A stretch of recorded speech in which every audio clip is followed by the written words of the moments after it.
Hi all Inderes TV viewers.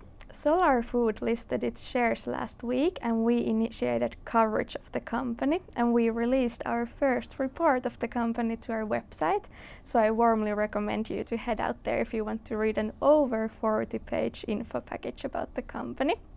But even better, today we have an opportunity to hear more about the company from our author itself, our analyst Thomas Westerholm. Hi Thomas. Hi Sara. Let's start with the basics. How was Solar Foods born and what does the company do? Yeah, so Solar Foods has an extensive background in research since it started off as a project at the VTT Institution of Technical Research here in Finland. The main founders, they ended up working on a project together involving hydrogen fermentation, and essentially from there the whole company has developed and the core founding team. Yeah. How does the production process of the company's spearhead product Solein look like? Are there some certain strengths and weaknesses to it? Yeah, so to give a bit of background to the whole topic, so Solein is their first product. It's a single cell protein, so kind of like just a single microbe that they found in the Finnish nature. So it's a very natural product per se, but it's grown in bioreactors. So the company has these big bioreactors at their facility here in Vantaa that resemble somewhat of brewing beer or producing wine. So essentially they give the little microbe the best possible surroundings to grow. So it's growing in this nutritious growth medium. And from there some of the bacteria or microbe is constantly taken out, dried, and you end up with this dry Solein powder, which is like very high in protein content, but also contains other minerals as well. Yeah. So what kind of strengths and weaknesses are in this production process? Yeah, so if we start off covering the strengths, well, it's not production of Solein isn't at all reliant on weather. So even if you have floods or it's raining too much or it's too dry of a condition, compared to traditional agriculture, production of Solein isn't affected by it at all. The whole environmental footprint of Solein production is significantly less than traditional agriculture. I mean, it's a very efficient way of producing protein, which is attractive in this model. It consumes less water than traditional agriculture, and the production is rather fast. Like Solein, a batch of Solein grows in 70 hours. So even if you have like some electric outage or something, it's not a whole lot of product you lose. And even in the case of an extended electric outage, you're still able to collect up the current Solein and well, dry that up. But it would cause a disruption, but it's not massive, just due to the fact that the product is produced so fast. Another thing is just the fact that this thing can be produced in very harsh conditions. Like you could produce Solein in the desert or even in space. So it's not at all affected by the environmental conditions it's in. But if we move on to weaknesses with Solein production, well, one obvious is that it requires quite hefty investments. That's you just don't get around that. And also the production, it's rather intense. It requires a lot of electricity. So it wouldn't necessarily be economically feasible somewhere where the price of electricity is very high. If you think about Solar Foods' upcoming investments or just these production investments of their partners, new production plants are surely going to be open somewhere where you can source cheap or electricity at attractive prices. Another weakness with the whole Solein as a concept is just the fact that it's rather something out of the ordinary for consumers. Like that's just something you're gonna have to get used to. Me myself, I don't see that as a massive hurdle, but in some societies it could be something that the consumers just it's going to take them time to become comfortable with the fact that it's a single cell protein after all. Yeah. Well, from consumer point of view, consumers still had very limited access to try the product. In what kind of products has it been in, and how has it been received? Yeah, so far there's not a whole lot of Solein available. The company just got to start producing the first batches on a continual basis in their new demonstration factory in Vantaa in April. So we're still in early stages, but some of the products it's been used in, for example, with Fazer, have been this chocolate, perfectly vegan chocolate where milk protein is replaced with Solein. There's also in Singapore, where the company is allowed to sell its products, there's also been this chocolate ice cream gelato, also purely vegan. And I've actually had the honor to try out some Solein meals myself at the company's production facility, and I have to admit, like, they were impressive to me. Like just the fact that you're able to, for example, replace milk products in cheese. Yeah. That's one of the products I got to try out, and replace eggs in while baking pasta. That's some of the very impressive things I've seen, like the ravioli and the cheese I tried containing Solein were super impressive to me, to be fair. Cool, so it fits both like savory and desserts as well. Yeah, so it's a very flexible kind of an ingredient. Like it can be used in a lot of different food applications. Like I saw a video where the company had used Solein in some kind of chips as well. So it seems like the opportunities are rather wide. I'd say the taste works for a lot of different applications. And that's maybe a wrap up. But just to explain sort of the taste, it's a bit like it's kind of has this hazelnut kind of taste, and also a bit buttery. Okay. So it's hard to kind of an umami taste. It's hard to describe. It's something I feel like you really have to try yourself to get a hang of what somebody who's trying to explain the taste is talking about. Yeah, I can't wait for the day that we here in Europe get to test it as well. Yeah. But we can talk about that a little bit more later. For sure. Well, let's talk about commercialization. How does the process of that look with Solein in mind? Yeah, so Solein is a novel food product. So essentially, on all the different markets you aim to sell it, you have to get these licenses. The regulatory process differs on most of the different markets. So far, Solein has been sold in Singapore, but this fall the company also got their self-GRAS status in the United States.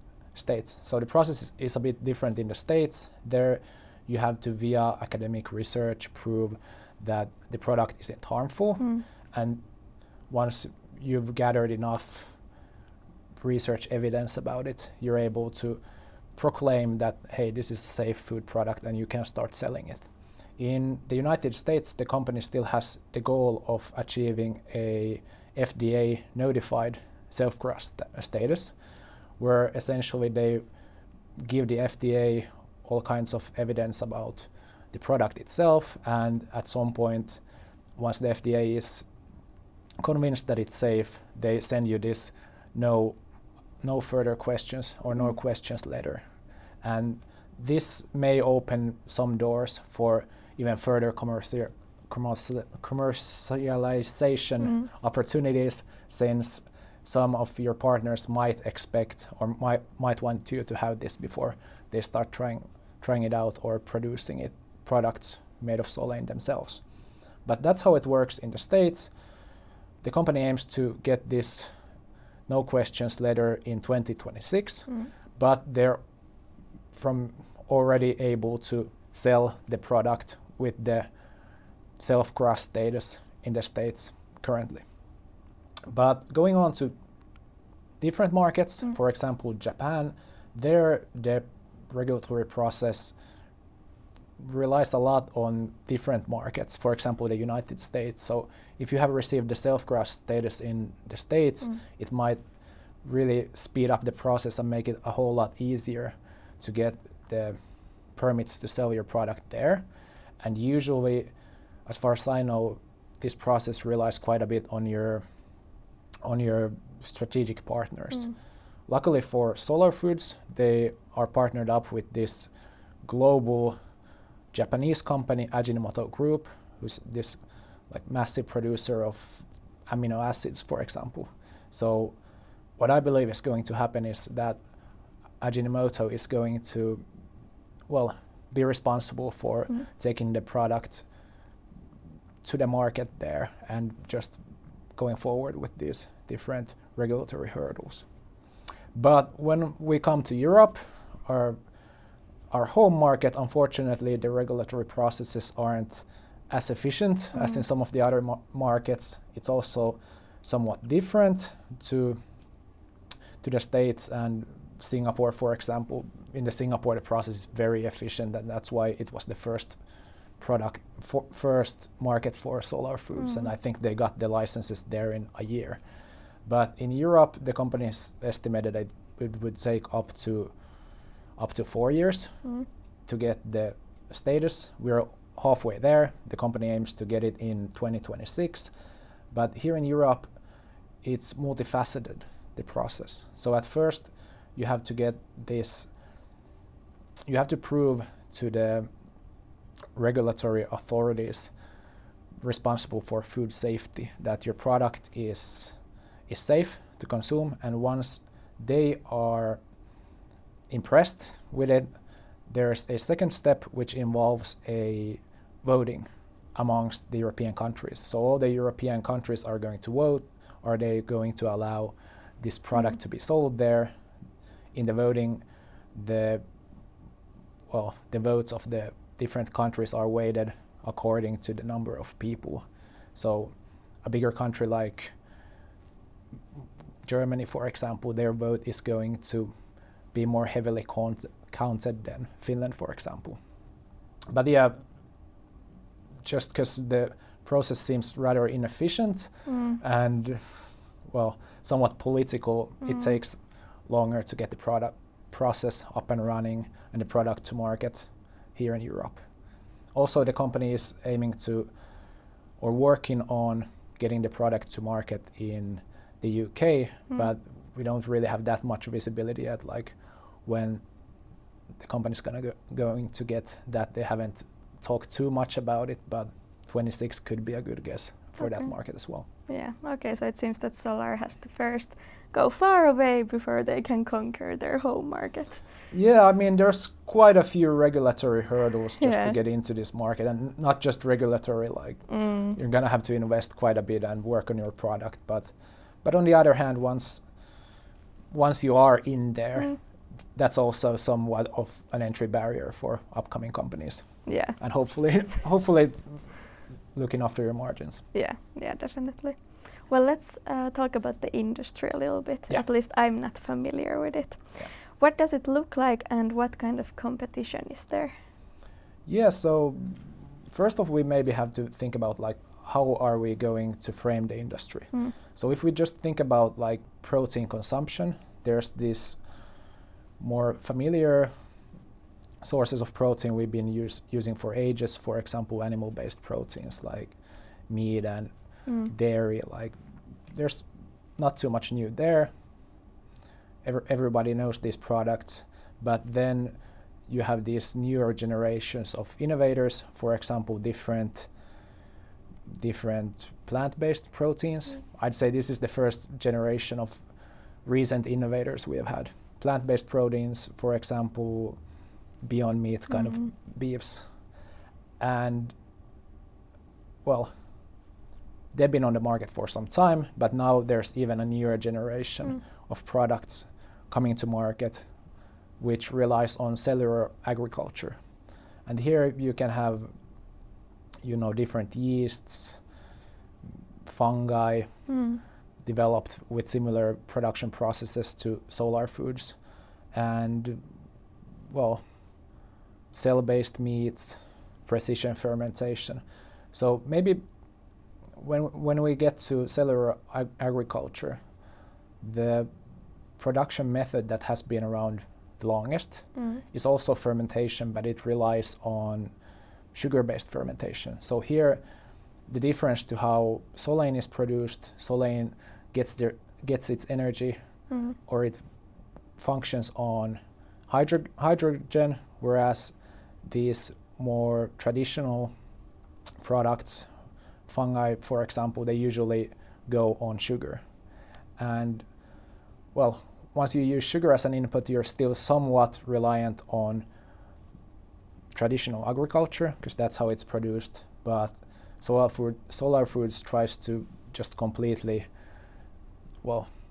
be disconnected to agriculture and not suffer from any potential shocks that could be there. So I'd say that this is a newer innovation. There is a couple of other companies working on similar solutions to solar foods.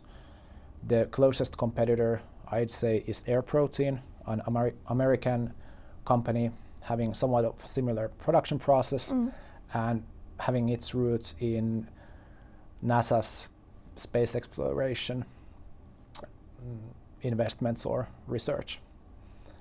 The other Farmless is, if I recall correctly, was a Dutch company, and they also use hydrogen in their production, but instead of like using hydrogen in its gas format, they use liquid hydrogen. But these are the main hydrogen fermentation players we're aware of, but there's also this whole different school of production called precision fermentation, and there you're essentially able to basically clone the original source of protein. And some of the benefits here are that, essentially the consumer doesn't have to get used to a new source of protein, a new taste, because these proteins created this way are exact replicas. But all of these are something I feel like investors should keep an eye out for. I would like to highlight that the whole industry of cellular agriculture is still in very early stages. Like there aren't any massively scaled up players yet. It's really, looking for its form currently. A lot of different companies are just trying to get to the market, and generally, despite the production process reminding somewhat of like brewing beer, something we've been doing for a long time, and we have production facilities at large scale, fermentation of protein is a bit different, and that's why it requires another kind of production equipment. And hence, the lack of functioning or suitable production facilities is something that currently really restricts the growth of the whole industry. So it would be easy to see how all of this plays out. I believe that the companies that are able to tackle the whole bottleneck related to investments into production facilities are going to derive massive benefits, are going to have massive first move advantage on their side. Here. Well, talking about competition, what's the situation with patents in the industry? So when you think about solar foods, they have a lot of patents. I think 12 different patent families, and was it 160 patent applications outstanding. So it's a very patented process. The company patents both its production method, the hydrogen fermentation, but also it has patents related to its microbes, mainly Solein so far.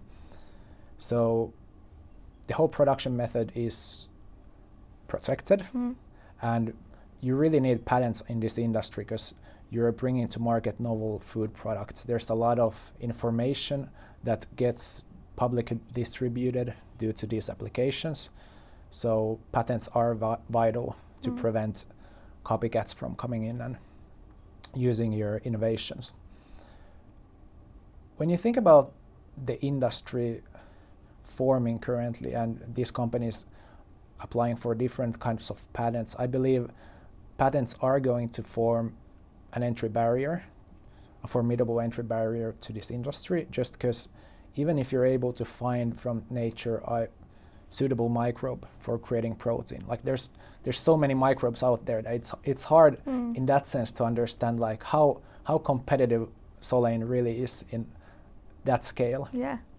Just because there's so much stuff out there, but of course Solar Foods is constantly looking for new microbes as well and have some promising starts that they haven't told us too much about yet.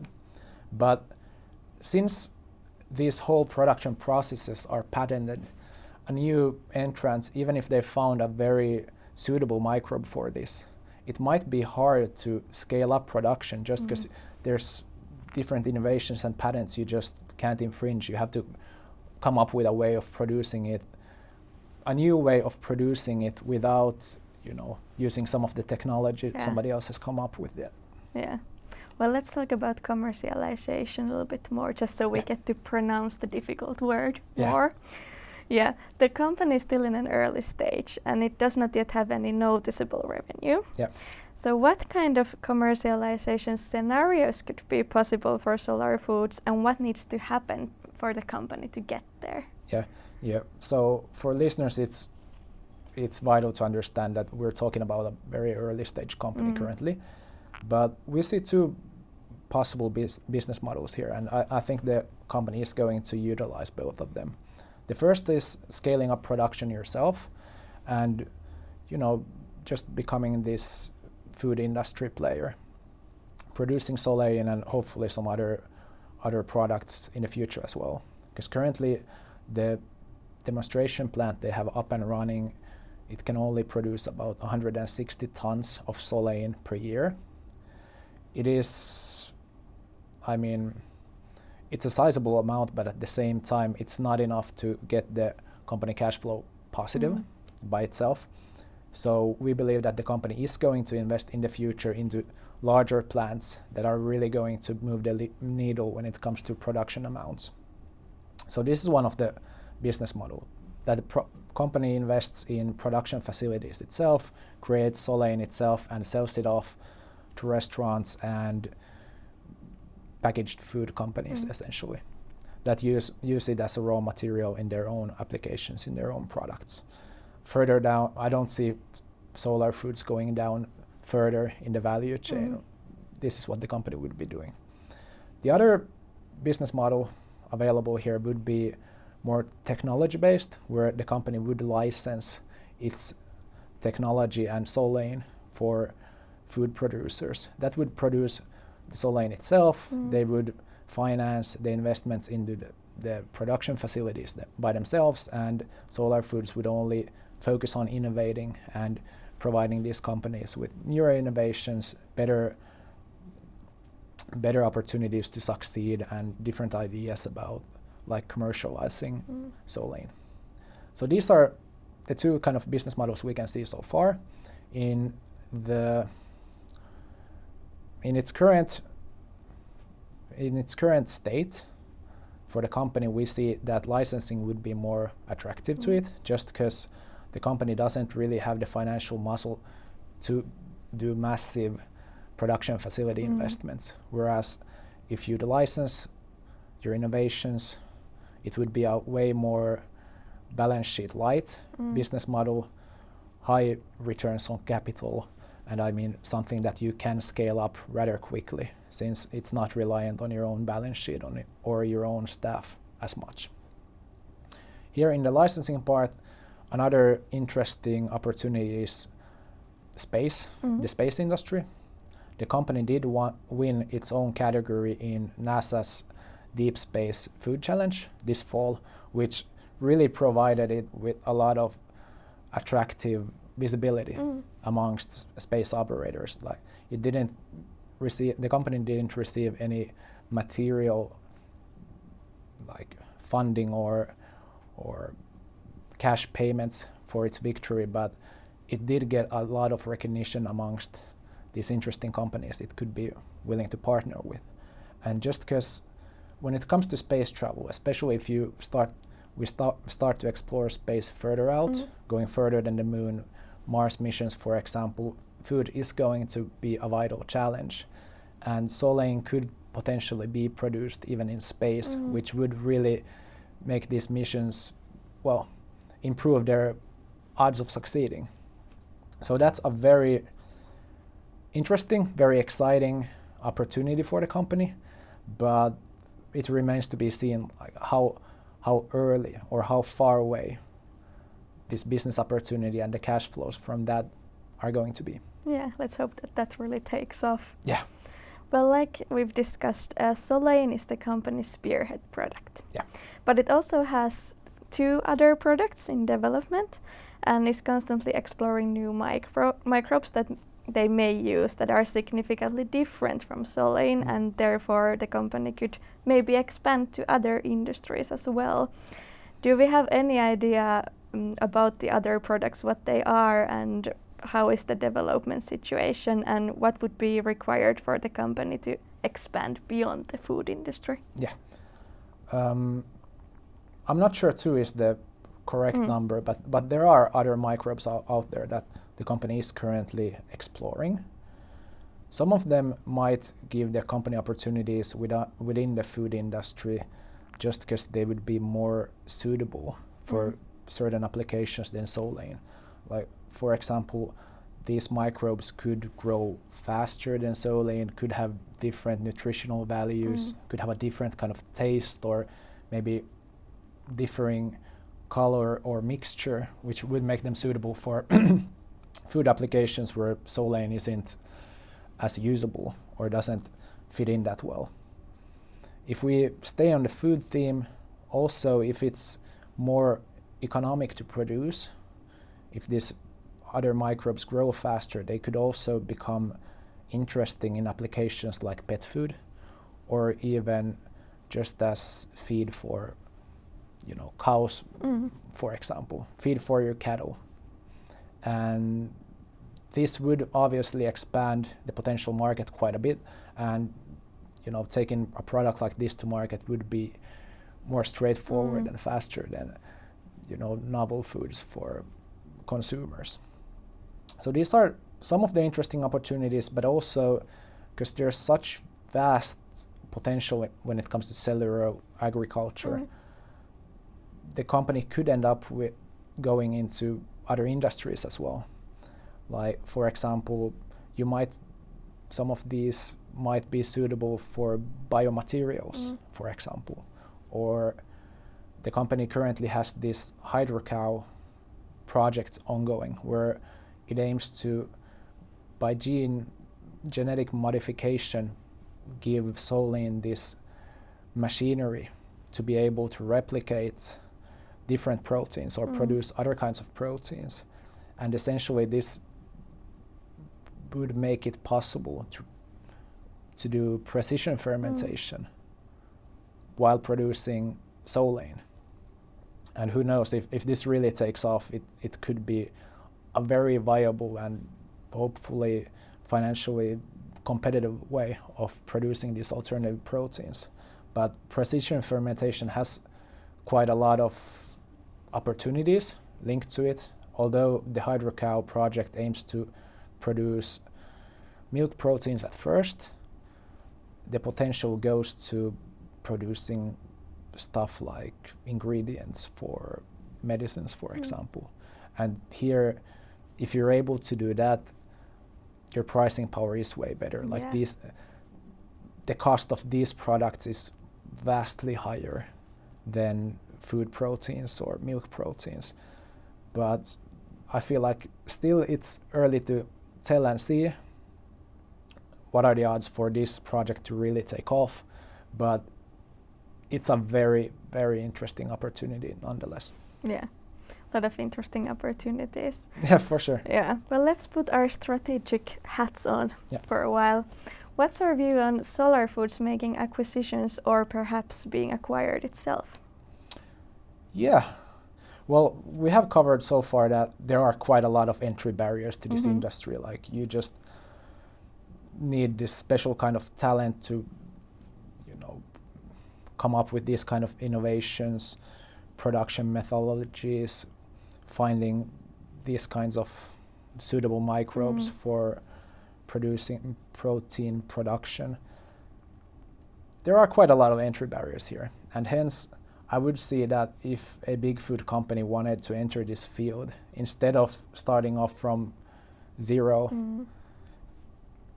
especially at the current valuation level and current development phase, it would make more sense to acquire Solar Foods than to really do all this yourself, replicate all of this by yourself. Like it takes a lot of time and effort to break into this industry.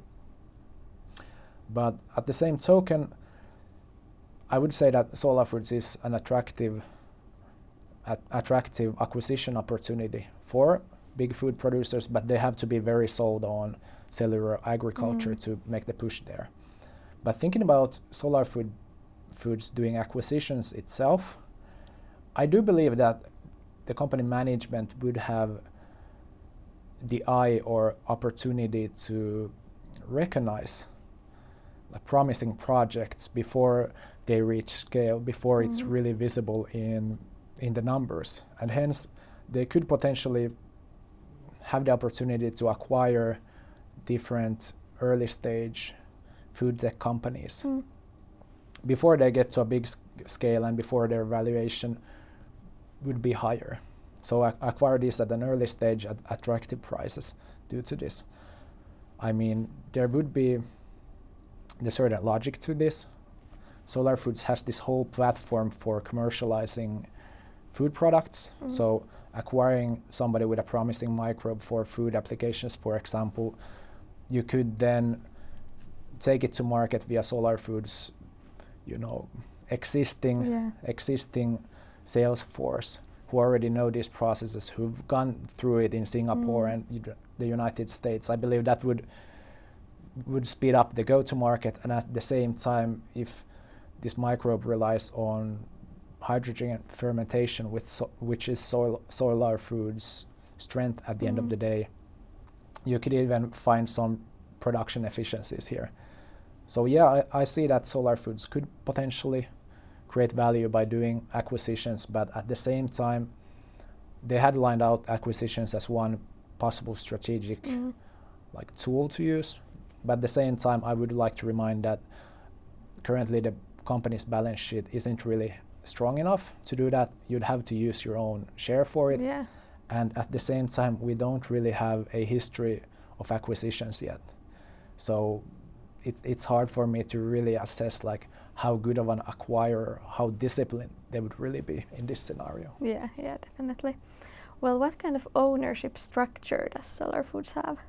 Yeah, it's rather concentrated currently. I think the 7 or 8 largest owners own up to 72% of the company.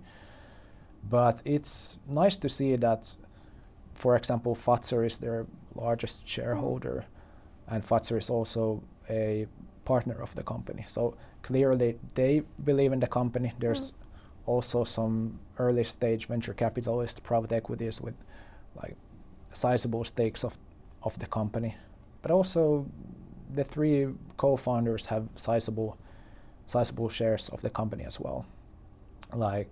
If you think about the current management, the CEO and Chief Technology Officer both hold more than 10% of the company, which I see as a very positive thing because it kind of aligns interests between outside shareholders and the management as well.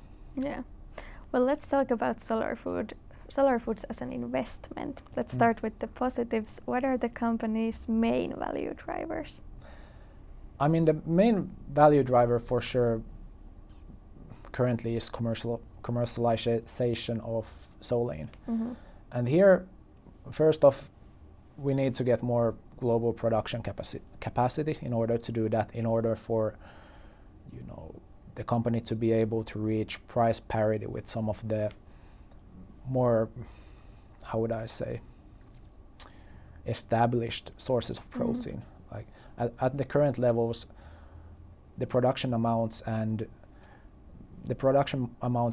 enough to really produce it at a competitive price with, for example, some of the meats we currently consume a lot in our culture. But as the global scale grows here, the price should also come down. Production price of Solein should come down. I believe there's a lot of economies of learning here, that the more you produce, the better you become at it, and the lower the cost will go as well. But the most important value drivers for the near future is to get the production capacity up, either by investing into producing yourself or finding partners that are willing to make the investment instead of you, where Solar Foods would rely on the licensing revenue we talked about earlier. Currently, the company does have a letter of intent with one global fermentation company about building one of these plants. We don't really have any visibility into the terms of this, but this could potentially get the whole licensing revenue going if they come to terms on this. But that's the main value drivers for now. In the short term, I see that different kinds of subsidies the company receive could help it out as well and work as a value driver. The company has received this IPK notification of 110 million euros of funding from the European Commission, and that's quite a sizable subsidy for a company in such an early stage. But even at a European level, this production of Solein has been recognized as a vital or a project of public interest. So these kinds of public subsidies are also potential value drivers, especially in the short term. They're more vital considering the company's early development phase. But these are some of the things I definitely keep an eye out for. What about new microbes? That's massive potential there, but we don't really have that much visibility into it. Some bigger news regarding the whole space business development, that would be very interesting and potential value driver that could,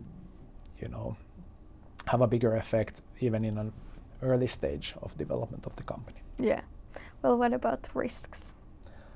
Well, the main risks for sure relate to scaling up the global production, because the company is still in an early phase. It's loss-making.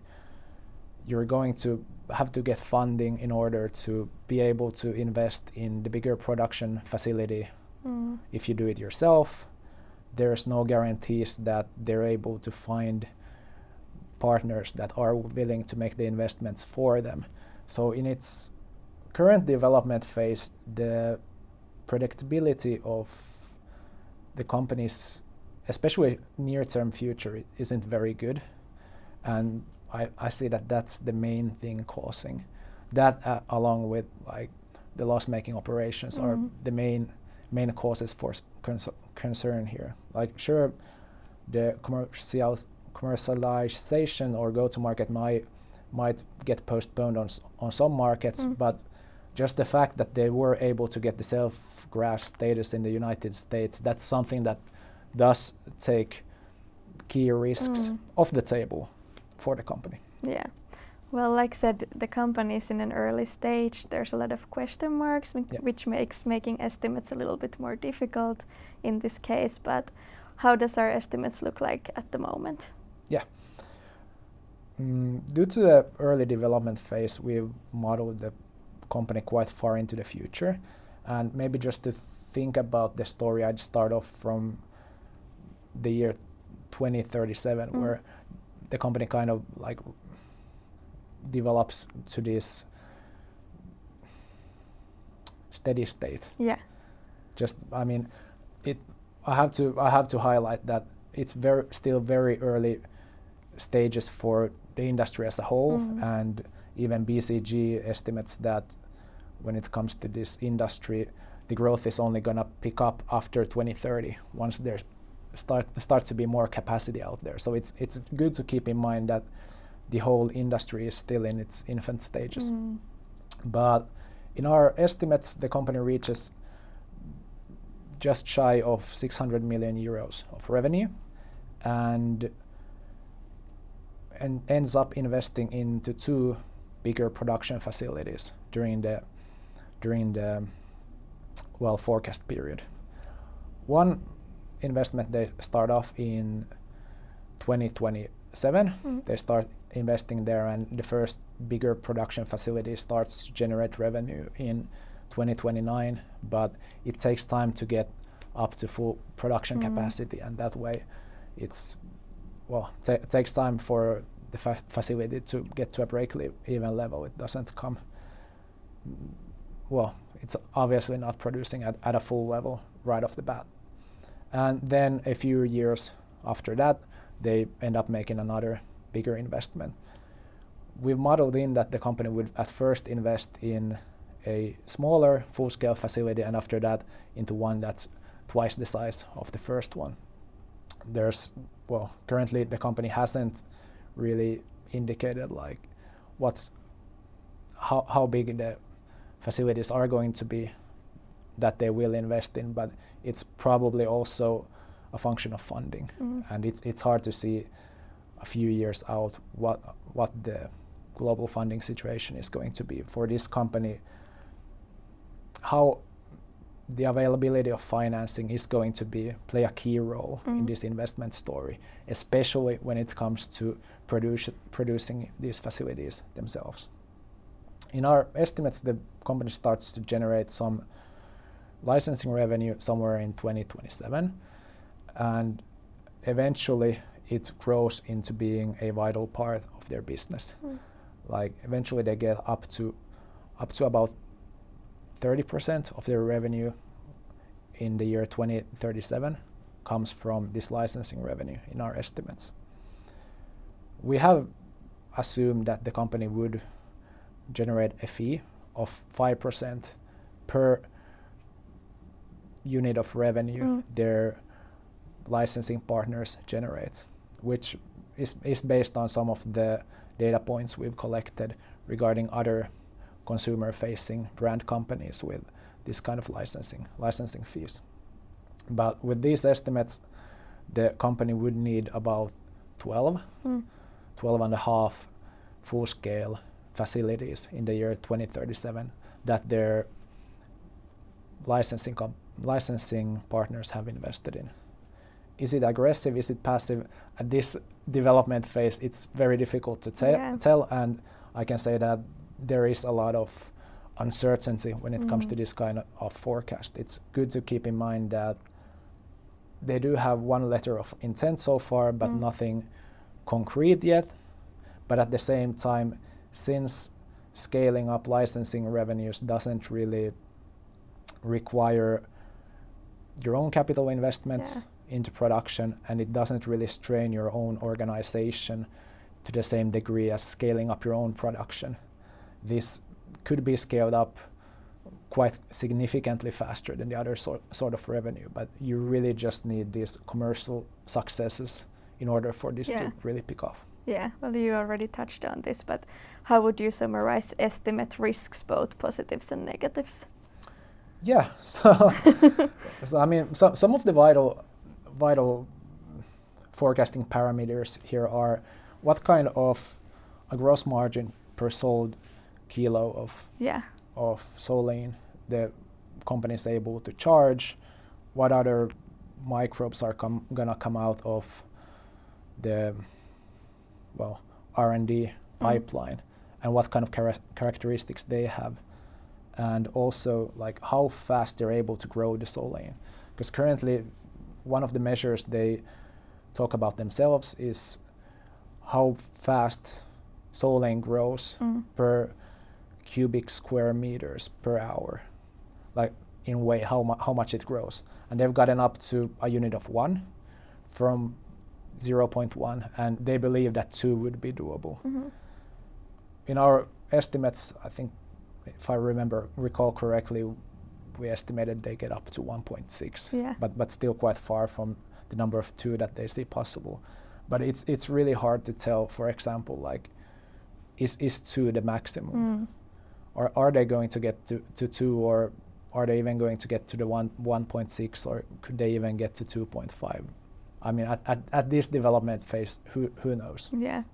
And at the same time, some of the positive risks, for example, like, we've only modeled in Solein so far, and in order to account for some of the upcoming products they will be bringing to market, we haven't really dropped Solein's price per sold kilo in our estimates to the level which could be argued for if there wouldn't be any newer innovations coming up. So we've simplified our estimates a bit just because there's so many different optionalities here that we currently don't have visibility for. For example, if the hydrocow project, which would allow the company doing precision fermentation, if it really takes off, the price points could be quite a bit higher than what we modeled in. Another other thing is also, of course, the amount of licensing revenue they're able to bring in. Like, I mean, it could be significantly higher than we forecast, but just at the current development phase, it's very hard to tell. Yeah. But if we think about the negatives, like, I mean, in our estimates, I'd say it's a really good outcome if they're able to get to our base case estimates. But what happens, for example, if financing becomes way more tight than it currently is, and the company isn't able to invest in their first full-scale production facility, as in our forecasts? I mean, the company would be forced to pivot solely into licensing. I mean, this could postpone the company's ability to, bring Solein to market at a mass scale. It could make scaling up even licensing revenues slower. Yeah. So I mean, there's a lot of risks, a lot of uncertainties, but for sure it's a very exciting and interesting company, and also the whole industry really exciting to keep an eye out on. Yeah, I agree. It's overall a very interesting case to follow for sure. Of course, we wish the company the best of success with their journey. Yeah, I mean, just considering like the issues we have with global protein production, like being able to bring out a product like this with a clearly lower environmental footprint and less requirements for, water, and something that you can produce even in the desert, for example, in very harsh conditions. I mean, that's truly something that, if things go according to plan, this could be very massive. Yeah, definitely. Thank you so much, Thomas, for this interview. Thank you, Sara. And thank you all for watching. Like mentioned, the fresh report on Solar Foods can be found on Inderes.se, and I will also link it in the description box below. And I also encourage you to come continue discussion about the company on our discussion forum on Inderes.se.